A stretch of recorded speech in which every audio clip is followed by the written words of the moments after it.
நம் தேவனாகிய இயேசு கிறிஸ்துவினால் உங்களுக்கு கிருபையும் சமாதானமும் சந்தோஷமும் உண்டாவதாக. தெய்வ பயம் இல்லாம போச்சுன்னா நாம எல்லாத்துக்கும் பயப்பட வேண்டியதா இருக்கும். ஆனா தெய்வ பயம் நமக்குள்ளார காணப்படும் போது தேவன் தாமே நம்மை பயப்படாதேன்னு சொல்லி வழிநடத்துவாரு. அந்தபடியா தெய்வ பயம் இல்லாம போன ஜனத்தை குறித்தே இன்றைக்கு நாம பார்க்க போறோம். அதற்குரிய வேத பகுதி ஓசியா 10வது அதிகாரம் வசனம் 3. Hosea chapter 10 verse 3. நாம் கர்த்தருக்கு பயப்படாமற் போனபடியினால் நமக்கு ராஜா இல்லை, ராஜா இருந்தாலும் நமக்காக என்ன செய்வான் என்று இனி சொல்லுவார்கள். இந்த வார்த்தைகளை ஓசியா தீர்க்கதரிசி சொல்றாரு. எதனால இப்படி சொல்றாருன்னா, இஸ்ரவேல் ஜனங்கள் தங்களுடைய தேவனாகிய கர்த்தரை விட்டு வழிவிலகி போய் தங்களுக்குன்னு விக்கிரகங்களை பண்றதும் அவரை விட்டு வழிவிலகி போகிறதுமாகவே இருக்கிறாங்க. அப்படிப்பட்ட ஜனங்களுக்கு தெய்வ பயம் இல்லாம தானே இருக்கும். அதனால்தான் நாம் கர்த்தருக்கு பயப்படாமற் போனபடியினால் நமக்கு ராஜா இல்லைன்னு சொல்றாரு. ஒரு ராஜா என்ன செய்வாரு? அதிகாரத்துவத்திலிருந்து தன்னுடைய ஜனங்களை பாதுகாப்பாரு, அவங்களை நியாயம் விசாரிப்பாரு, அவங்கள வழிநடத்துவாரு, அவங்களுக்கான தேவைகளை சந்திப்பாரு. அந்தபடியாக ஒரு ராஜா செய்யக்கூடும்னா ராஜாதி ராஜாவாக சகலத்தின் மீது அதிகாரமுடையவராக தேவனாகிய கர்த்தர் இருக்கிறாரு. அவருக்கு பயப்படாம அவரை புறம்பே தள்ளும் போது இந்த ஜனங்கள் ராஜா இல்லாம போவாங்க இல்லையா? அதையே முதலாவதாக சொல்றாரு. அதற்கு அடுத்தபடியா ராஜா இருந்தாலும் நமக்காக என்ன செய்வான் என்று இனி சொல்லுவார்கள். இந்த பூமிக்குரிய ராஜா அவங்களை ஆளுகை செய்தாலும் அந்த ராஜா அவங்களுக்கு என்ன செய்ய முடியும்? அவன் அந்த மக்களை நியாயம் விசாரிக்காம போய் ஜனங்களை சரியா வழிநடத்தாத போது அந்த ராஜா தாமே ஒப்பு கொடுக்கப்படுவான். அப்படியாக ராஜாக்கள் சிறைப்பிடித்து கொண்டு போகப்பட்டிருக்காங்க. அப்படி ராஜா இருந்தும் அவங்களுக்கு பிரயோஜனம் இல்லைன்னு சொல்லக்கூடிய நிலை அந்த ஜனங்களுக்கு வருங்கிறத சொல்றாரு. இப்படி ராஜா இல்லாம போகிற நிலைக்கு அவங்க தள்ளப்படுவதை பார்க்கும்போது ஒரு முக்கியமான பகுதி நினைவுக்கு வருது. இஸ்ரவேல் ஜனங்கள் தேவனால தெரிந்து கொள்ளப்பட்டு அவருடைய ஆளுகைக்கு உட்பட்டவங்களாகவே இருக்கிறாங்க. அப்படி இருக்கிற ஜனங்களுக்கு தேவன் சுதந்திரமாக ஒரு தேசத்தை கொடுத்து அந்த தேசத்துல அவங்கள சுகமாக குடியிருக்க பண்றாங்க. அப்படி இருந்த போதும் அவங்க தேவனை பற்றி கொள்ளாம தேவனை விட்டு வழிவிலகி போய் அந்நிய தேவர்களை சேவிக்கிறாங்க, தங்களுக்கு விக்கிரகங்களை உண்டு பண்றாங்க, அவங்களுக்கு கொடுக்கப்பட்ட கற்பனையிலிருந்து வழி விலகிறாங்க. இப்படிப்பட்ட ஜனமானது தேவனை விட்டு வழி விலகி தங்களுக்கு ராஜாவை கேட்ட ஒரு பகுதி இருக்கு இல்லையா?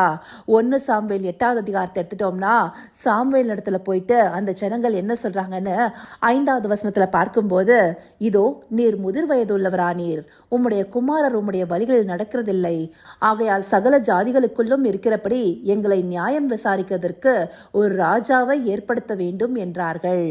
இந்தபடியாக அவங்கள நியாயம் விசாரிக்கிறதுக்கு ஒரு ராஜா வேணும்னு சொல்லிட்டு சாமுவேல் இடத்துல இஸ்ரவேல் ஜனங்கள் முறையிடுறாங்க. இந்த காரியம் சாமுவேலுடைய பார்வைக்கு தகாததாக தோன்றுது. ஏன்னா அவங்கள ஆளுகை செய்கிற ராஜாவாக அவங்களை நியாயம் விசாரித்து நடத்தி அவங்களுக்கு எல்லாவற்றையும் தருகிற தேவனை விட்டுட்டு அவங்களுக்கு ஒரு ராஜாவை கேட்கிறாங்க. அப்படியாக அவங்க கேட்கறத தேவனை நோக்கி அவர் விண்ணப்பம் பண்ணும்போது தேவன் தாமே சொன்ன வார்த்தைகளை 7வது வசனத்துல பார்க்கலாம். அப்பொழுது கர்த்தர் சாமுவேலை நோக்கி, ஜனங்கள் உன்னிடத்தில் சொல்வதெல்லாவற்றிலும் அவர்கள் சொல்லை கேள். அவர்கள் உன்னை தள்ளவில்லை, நான் அவர்களை ஆளாதபடிக்கு என்னைத்தான் தள்ளினார்கள். எந்தபடியான ஒரு மனோதுக்கத்தை தேவனாகிய கர்த்தருக்கு அவங்க உண்டு பண்றாங்க. தங்களை தெரிந்து கொண்ட தேவனை தள்ளி விடுகிறார்கள்னு சொல்லி தேவன் தாமே சொல்றாரு. அப்படியாக தேவன் மனம் வருந்துகிறபடி அவங்கள ஆளுகிறதுக்கு ஒரு ராஜா வேணுங்கிறத சொல்றாங்க. இப்படியாக அவங்க கேட்கும் போது சாமுவேலும் அவங்களுக்கு ராஜா அவங்களுக்கு நியமிக்கப்பட்டா அந்த ராஜா இவங்களை ஆளுகை செய்து இவங்களை அவனுடைய கட்டுப்பாட்டுக்குள்ள வச்சிருப்பாங்க. அவனுடைய குமாரர்களை வேலையாட்களா அமர்த்துவாங்க. இவங்களுடைய காரியங்கள் எல்லாம் தசம பாகம் கொடுக்கணும். அவங்களுடைய விளைச்சல்கள் எல்லாம் ராஜா இப்படியாக எடுத்துக்கொள்ளுவான். இந்தபடி எல்லாவற்றையும் சாமுவேல் விவரிச்சு சொல்றாரு. ஆனா அதை எல்லாத்தையும் கேட்டுட்டு அந்த ஜனங்கள் என்ன சொல்றாங்கிறத இதே 1 சாமுவேல் 8வது அதிகாரம் 19 மற்றும் 20வது வசனத்துல பார்க்கும்போது, ஜனங்கள் சாமுவேலின் சொல்லை கேட்க மனதில்லாமல், அப்படியல்ல, எங்களுக்கு ஒரு ராஜா இருக்கத்தான் வேண்டும், சகல ஜாதிகளையும் போல நாங்களும் இருப்போம், எங்கள் ராஜா எங்களை நியாயம் விசாரித்து எங்களுக்கு முன்பாக புறப்பட்டு எங்கள் யுத்தங்களை நடத்த வேண்டும் என்றார்கள். இங்கே இவங்க சொன்ன காரியத்தை தானே தேவனாகிய கர்த்தர் இவங்களுக்கு செய்து கொண்டிருந்தாரு. இஸ்ரவேல் ஜனங்களை தன்னுடைய உரிமை சொத்தாக எடுத்துக்கொண்டு அவர்களை நியாயம் விசாரிக்கிறவராகவும் அவர்களுக்கு முன்பாக புறப்பட்டு போகிறவராகவும் அவர்களை வழிநடத்துவராகவும் அவருடைய யுத்தங்களை நடத்துகிறவராகவும் இருந்தார் இல்லையா. இதையெல்லாம் மறந்துட்டு அவங்க மற்ற நாடுகளை போல எங்களுக்கும் ஒரு ராஜா வேணும், எங்களையும் அவர் வழிநடத்தணும்னு கேட்குறாங்க. இந்தபடியான காரியம் கர்த்தருக்கு எவ்வளவு பெரிய மனதுக்கத்தை உண்டாக்கி இருக்கும். ஆனாலும் அந்த ஜனங்கள் கேட்ட ராஜாவை அவர்களுக்கு அனுகிரகம் பண்ணினவராகவே தேவனாகிய கர்த்தர் இருந்தாரு. அப்படியாகவே சவுல் முதலாவது ராஜாவாக நியமிக்கப்படுறாரு. தன்னுடைய ஜனங்களுடைய கோரிக்கையை நிறைவேற்றாரு. இந்தபடியாக மனமடிவாக்கப்பட்ட போதும் தேவன் அவர்கள் மேல பட்சமா இருக்கிறாரு. அப்படிப்பட்ட தேவனை பற்றின பயபக்தி இல்லாம இந்த ஜனங்கள் வழிவிலகி போகிறவர்களாகவே இருந்தாங்கன்னா அந்த ஜனங்கள் ராஜா இல்லாம தான் இருப்பாங்க. ராஜாதி ராஜாவாகிய கர்த்தருக்கு பயப்படாம போகும்போது அவங்களுக்கு இந்த பூமியில இருக்கிற ராஜா என்னத்தை செய்திட முடியும்? அவன் அவங்களுக்கு எம்மாத்திரம். தேவன் ராஜாக்களை தள்ளி ராஜாக்களை ஏற்படுத்துகிறவராக இருக்கிறாரு. ராஜாக்களின் இருதயத்தை நீர்க்கால்கள் போல திருப்புகிற இருக்கிறாரு. சகல அதிகாரமும் அவருடைய கைகள்ல இருக்கிறதாக இருக்கு. அவரே சர்வ வல்லமை உள்ளவராக இருக்கிறாரு. அவரை நிராகரித்து இவங்க யாரிடத்துல போக முடியும்? இந்த ஜனங்கள் இப்படிப்பட்ட மனக்கடினம் உள்ளவர்களாகவே இருக்கிறாங்க. அந்த நாட்கள்ல மாத்திரம் இல்ல, ஆண்டவராகிய இயேசு கிறிஸ்து இந்த பூமிக்கு வந்து இந்த ஜனங்களை மீட்கணும்னு சொல்லிட்டு எல்லாவற்றையும் செய்யும் போதும் அவர்தாமே இவங்களை மீட்க வந்த ராஜாங்கிறத மறந்து அவரை ராஜா இல்லைன்னு சொல்லி நிராகரிக்கிறத யோவான் 19 அதிகாரம் 15வது வசனத்துல பார்க்க முடியுது இல்லையா. அந்த வசனத்தை எடுத்துக்கொண்டோம்னா அந்த ஜனங்கள் எல்லாரும் இவனை அகற்றும்னு சிலுவையில அறையும்னு சத்தமிடுவாங்க. அதற்கு பிலாத்து, உங்க ராஜாவை நான் சிலுவையில அறையலாமான்னு கேட்பாரு. அப்படி கேட்ட கேள்விக்கு அந்த பிரதான ஆசாரியர் பிரதியுத்தரமாக என்ன சொல்லுவாங்க? ராயனே அல்லாமல் எங்களுக்கு வேறே ராஜா இல்லை என்றார்கள்.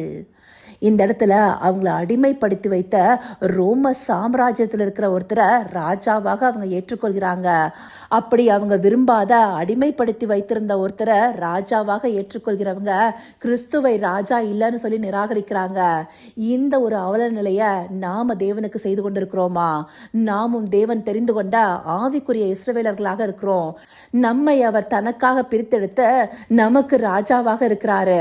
அப்படி அவர் ராஜாவாக இருக்கிறத உணராம அநேக நேரங்கள்ல அவரை விட்டு வழி விலகி போய் அவரை பற்றி கொள்ளும் பயம் இல்லாம அடிமைத்தனங்களுக்குள்ளாகிறோம்.